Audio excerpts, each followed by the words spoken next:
Captain Lee Jin-ho pressed his face against the viewport of the survey ship Starward Dawn. The stars looked different here in the Sol system. They seemed colder somehow, like they were holding secrets.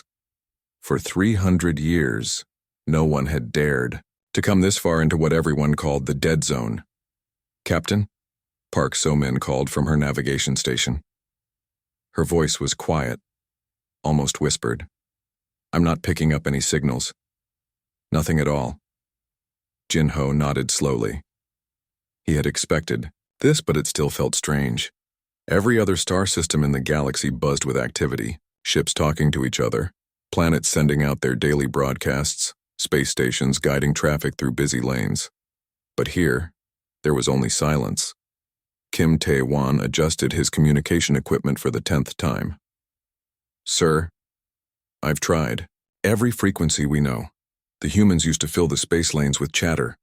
Trade ships, passenger vessels, military patrols. Now it's like they never existed." The ship moved deeper into the system, passing the outer planets. Jin-ho remembered the old stories his grandmother used to tell. Stories about the humans who could move mountains and turn dead rocks into garden worlds. Stories about ships so fast they seemed to appear and disappear like ghosts. Stories about a people who reached out to every corner of the galaxy with friendship and wonder. "Captain, look at this," Engineer Choi Minna said, pointing at her scanner. "I'm reading massive structures around Jupiter. They're huge, bigger than anything we've ever built." Jin-ho walked over to look at her screen. The structures were indeed massive. Orbital stations that could house millions of people, built in perfect geometric patterns around the giant planet. They looked like metal flowers floating in space, their surfaces still gleaming despite centuries of abandonment. "Are they damaged?" Jin-ho asked. Minna shook her head. "No, sir. They look perfect. All systems are powered down, but everything appears to be in working order. It's like someone just turned off the lights and walked away." Security Chief Yoon Dae-hyun joined them at the scanner. "Captain, this doesn't make sense. If there was a war, we'd see battle damage. If there was a plague, we'd find bodies. If they evacuated, we'd see signs of hurried departure. But this looks like they planned it," Jin-ho finished. Our ship continued toward Mars, the red planet that human records said was their first major colony. As they approached, the crew gathered around the main view screen. The planet's surface was covered with cities, but not the kind of cities other species built. These were works of art, carved into the canyon walls and stretched across the desert, planes like silver ribbons. "Taking us down," So-min announced as she guided the ship toward what looked like the largest city. They landed in a wide plaza surrounded by tall buildings that seemed to grow from the rock itself. The away team put on their environmental suits and stepped outside. The first thing that struck them was how quiet it was. No hum of machinery, no distant voices, no sounds of daily life. Dr. Han Yu-jin, the team's archaeologist, walked slowly through the empty streets. "Look at this," she said, pointing to a row of vehicles parked along the roadside. "They're just sitting here, like their owners stepped out for a moment and never came back." The vehicles were sleek and beautiful, clearly built for both function and art. Some were clearly personal transports, others looked like they hauled cargo. All of them sat exactly where they had been left, their surfaces still clean and bright. "There," Taewon pointed to a tall tower in the center of the city. "That looks like a communications center. Maybe we can find some answers there." They walked through streets that should have been busy with life, past shops with their doors still open, past parks where children's toys lay scattered on the ground, past schools where books still sat open on desks. Everything was preserved perfectly, as if time had stopped. In the central plaza, they found a statue that made them all pause. It showed a human family, parents and children, looking up at the stars. Their faces were carved with expressions of hope and determination. At the base of the statue were words in the human language, slowly translated by their computers. "To those who come after us, the stars are yours to explore and protect." "Protect from what?" Dae-hyun asked quietly. As if in answer to his question, their ship's communication system crackled to life. But it wasn't their ship calling. It was something else. something that had been waiting in the darkness for a very long time. "Welcome," said a voice that sounded almost human, but not quite. "Welcome to the inheritance of Earth. The test begins now." Jinho looked around at his crew.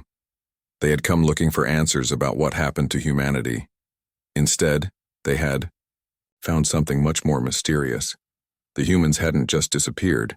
They had left something behind, something that was waiting for the right people to find it. The silence of the dead zone suddenly felt different. Not empty, but full of possibilities. And perhaps, full of dangers they couldn't yet imagine. Dr. Han Yujin stepped carefully through the entrance of what had once been humanity's greatest research facility on Mars. The doors had opened automatically when they approached, as if the building had been waiting for visitors. Inside, the lights came on one by one, revealing corridors that stretched far into the mountain.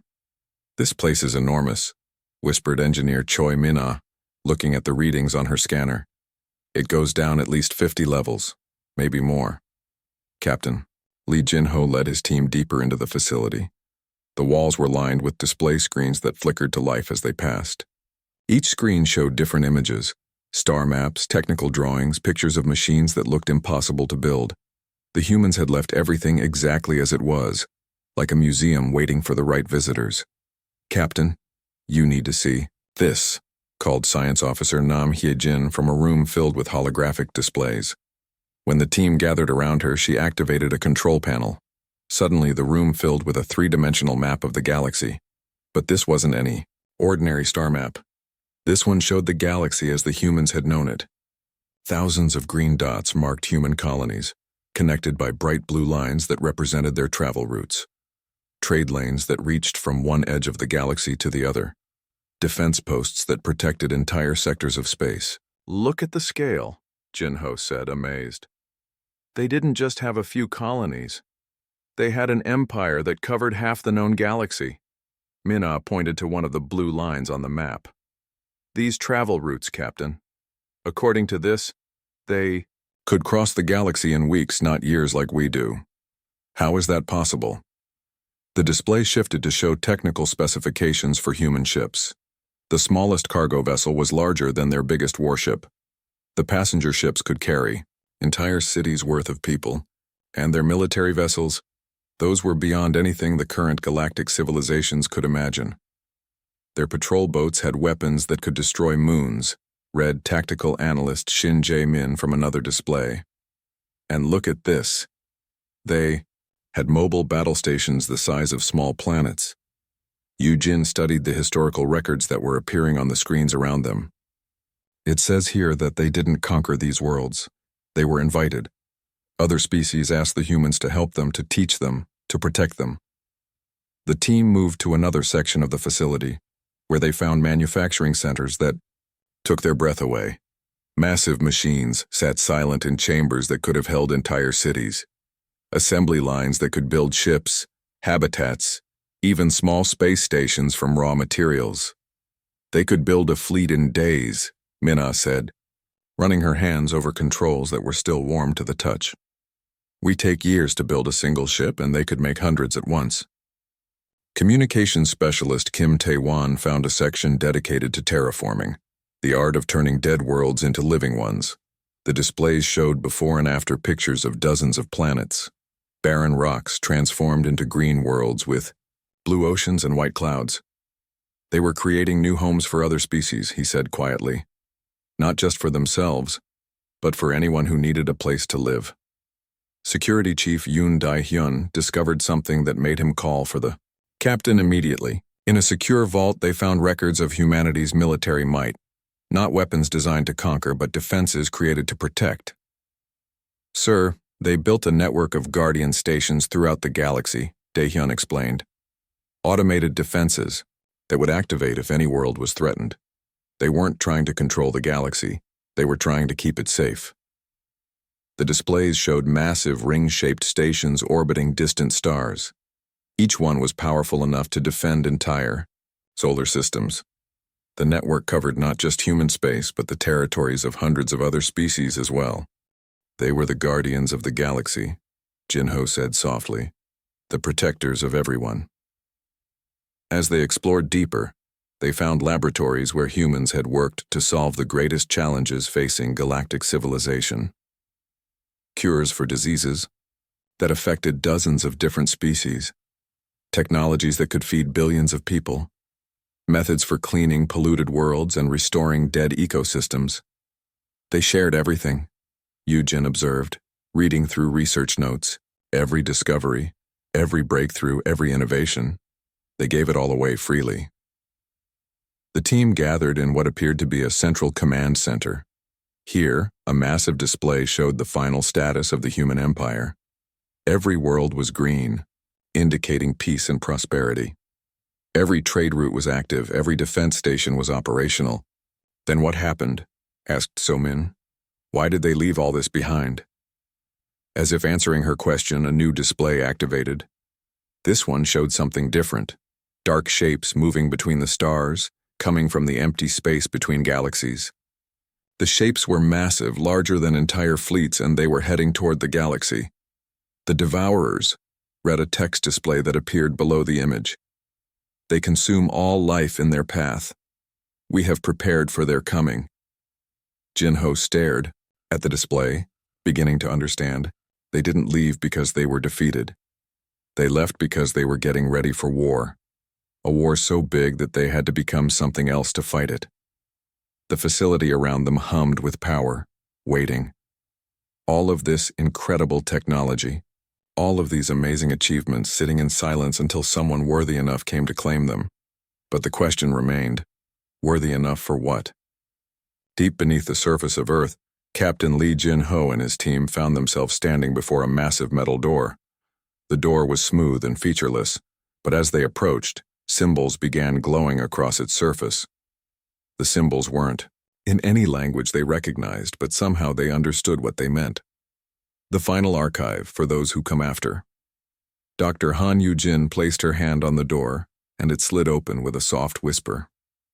Beyond was a chamber that seemed to stretch forever into the darkness. As they stepped inside, lights began turning on in sequence, revealing row after row of crystal columns that reached from floor to ceiling. Data storage, whispered Engineer Choi Min-ah, running her scanner over the nearest column. But the capacity. Captain, each one of these columns could hold the entire knowledge of our civilization, and there are thousands of them. In the center of the chamber stood a circular platform. As the team approached, the platform began to glow, and suddenly, a figure appeared above it. It was a human woman in a simple uniform, her face kind but serious. She looked directly at Captain Jinho as if she could see him. "Greetings," the woman said. "I am Admiral Chen Wei-lin of the Human Star Fleet. If you are seeing this message, then we have successfully completed our transformation. I am speaking to you from what may be our final moment in physical form." Science Officer Nam Hyejin stepped closer to the hologram. "It's not just a recording," she said quietly. "It's interactive. She's responding to our presence." The Admiral continued, "We have watched your species develop, just as we watched many others. You have shown courage by coming here, to the place that others fear. But courage alone is not enough for what we must ask of you." The hologram gestured, and the chamber around them filled with new images. They saw the galaxy as it truly was, not the peaceful place they thought they knew, but a tiny island of life surrounded by an ocean of darkness. "We evolved beyond the need for physical bodies," Admiral Chen explained. "Not because we wanted to, but because we had to. The enemy that comes cannot be fought with ships and weapons alone. They are older than galaxies, and they hunger for all life." Communication specialist Kim Tae-wan watched as the images showed vast shapes moving through the void between galaxies.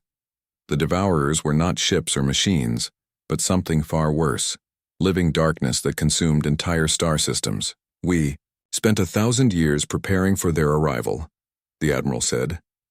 "We built the Guardian networks, created the great defenses, and uplifted every species we could find, but we knew it would not be enough.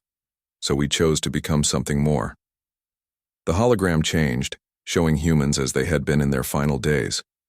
They were no longer entirely physical. Their bodies seemed to shimmer and fade, existing in multiple dimensions at once. We ascended to a higher state of being, Admiral Chen continued. Our consciousness now exists beyond the physical realm. We can see patterns in reality that were invisible to us before. We can touch the very forces that hold the universe together. Dr. Yu Jin stepped forward. Why did you leave all of this behind? Why didn't you take your technology with you? The Admiral smiled sadly. Because someone must remain to guard the physical realm. The Devourers feed on material reality. Planets, stars, living creatures. We can fight them in the higher dimensions, but we cannot protect the worlds and peoples we left behind. That task falls to our successors.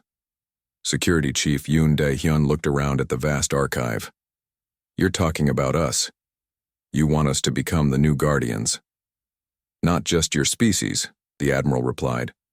All the worthy species. The humans were never meant to rule alone. We succeeded because we brought others with us, made them partners instead of subjects. The galaxy is strongest when all its children work together. The crystal columns around them began to pulse with light. Information was flowing. Technical specifications, historical records, tactical manuals, scientific discoveries. Everything humanity had learned in their long climb to the stars. The knowledge is yours, Admiral Chen said. But with it comes responsibility. You will inherit not just our technology but our burden. Every world in the galaxy will look to you for protection. Every species will depend on your wisdom and strength. Navigation Officer Park So-min felt overwhelmed by the scale of what they were being offered. How can we possibly live up to what you achieved?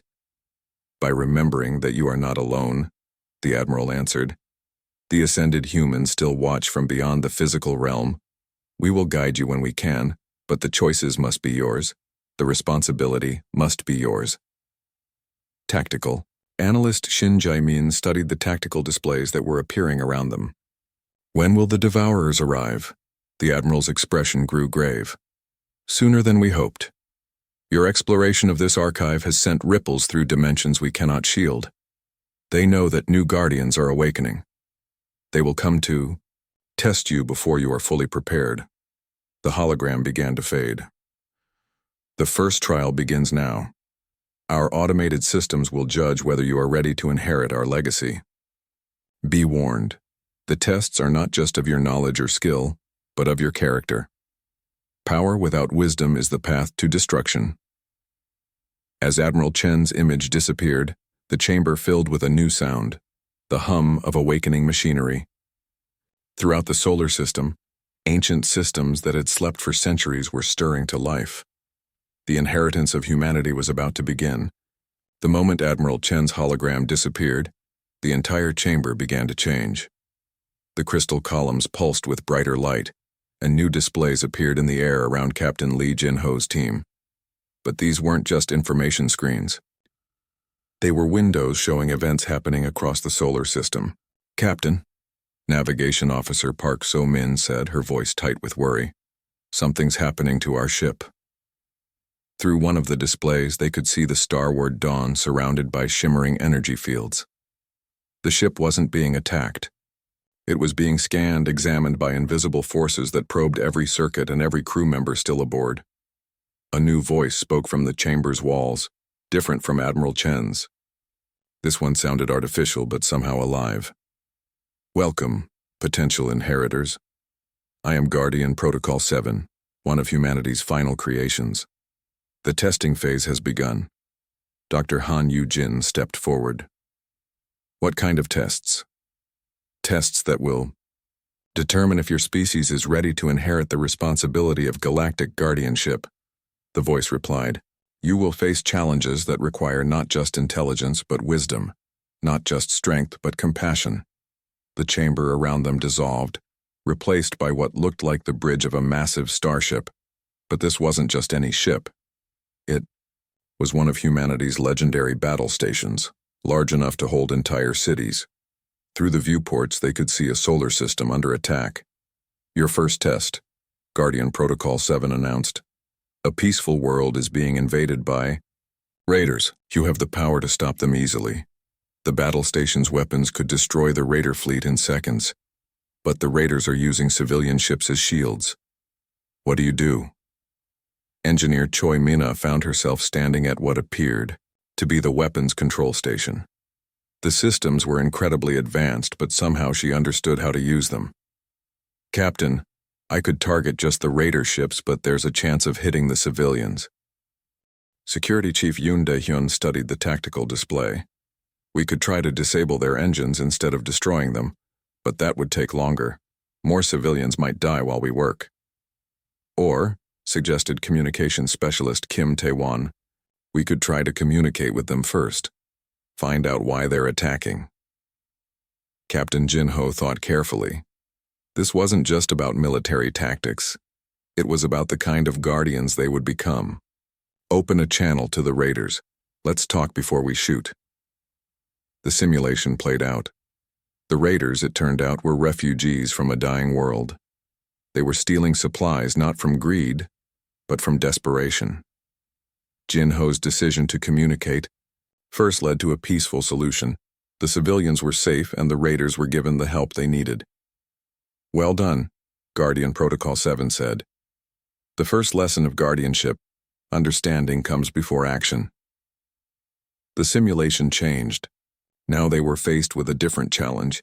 They stood in what looked like a council chamber, with representatives from dozens of different alien species arguing loudly. Each species wanted humanity's advanced technology, but they wanted to use it for their own benefit, not for the good of the galaxy. Some of these species have been enemies for centuries, Dr. Yujin observed, watching the heated debates. How do we choose who gets what without starting wars? Science Officer Nam Hye-jin found herself with access to detailed files on each species, their histories, their cultures, their needs and fears. Look at this, she said.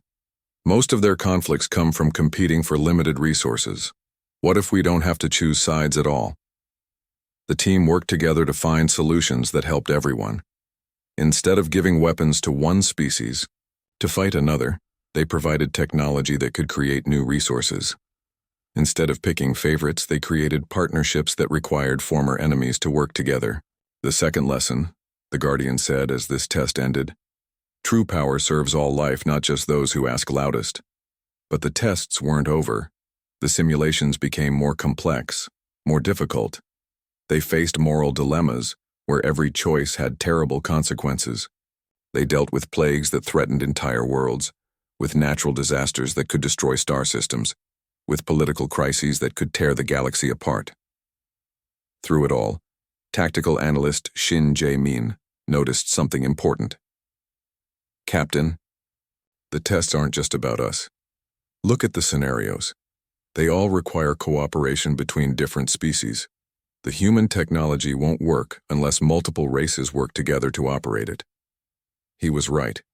The great battle stations needed crews from at least 5 different species to function properly. The terraforming systems required knowledge that no single race possessed completely. Even the communication networks were designed to connect different cultures, not dominate them. Humanity didn't build an empire, Jin-ho realized. They built a foundation for something bigger, a true galactic civilization where every species has a part to play. Suddenly, alarms began sounding throughout the test chamber. The displays showed something that made everyone's blood run cold. At the edge of the solar system, massive shapes were emerging from the darkness between stars. The Devourers had arrived. The tests are not complete, Guardian Protocol 7 announced, its voice now urgent. But there is no more time. The enemy comes ahead of schedule. You must choose now. Will you accept the inheritance of humanity, knowing that you are not yet ready? Captain Jin-ho looked at his diverse crew, species from different worlds who had learned to work together, who had proven they could make difficult choices with wisdom and compassion. We accept, he said firmly. The chamber filled with blinding light as ancient systems across the solar system awakened. The real test was about to begin. The light faded, and Captain Lee Jin-ho found himself standing on the command deck of the largest battle station humanity had ever built. Around him, his crew took their positions at control stations that seemed to respond to their thoughts. The technology was so advanced it felt like magic, but somehow they understood how to use it. Captain, Navigation Officer Park So-min called, out, her voice shaking. The Devourer fleet. It's massive. Through the great viewport, they could see the enemy approaching. The Devourers weren't ships in any normal sense. They were living things the size of moons, covered in metal and machinery, that pulsed with dark energy. Behind them came smaller creatures, but even these were larger than the biggest human battle stations. How many? Jin-Ho asked. Thousands, whispered tactical analyst Shin Jaemin. Maybe tens of thousands. They stretch across light years of space. But as terrifying as the enemy was, something else was happening throughout the galaxy. On every world where Jin-Ho's team had passed the tests, human technology was awakening. Battle stations that had slept for centuries powered up. Defensive. Networks that had waited in silence began to hum with energy. Captain, Communication Specialist Kim Tae-won reported, I'm receiving signals from across the galaxy. Other species are being given access to human technology. The AI systems are teaching them how to use it.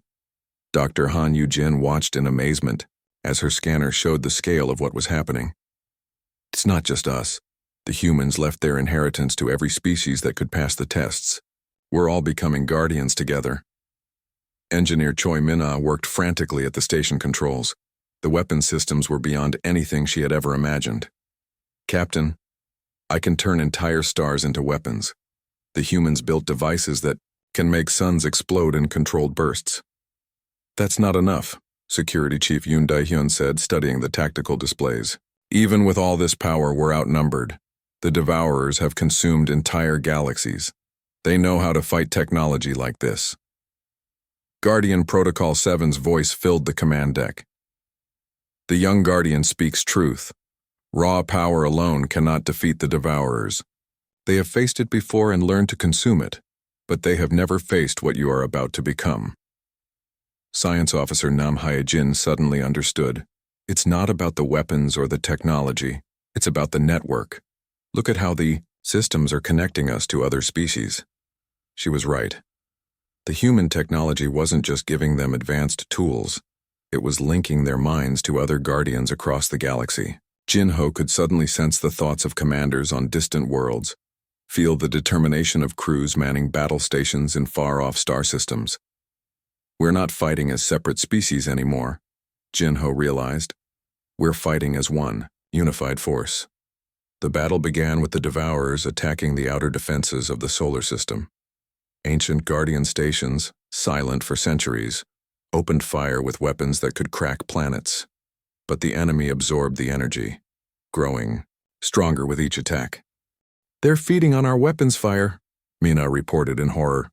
Every shot we take makes them more powerful. But then something unexpected happened. Instead of continuing to attack with raw force, the Guardian network began to coordinate in ways the Devourers had never seen.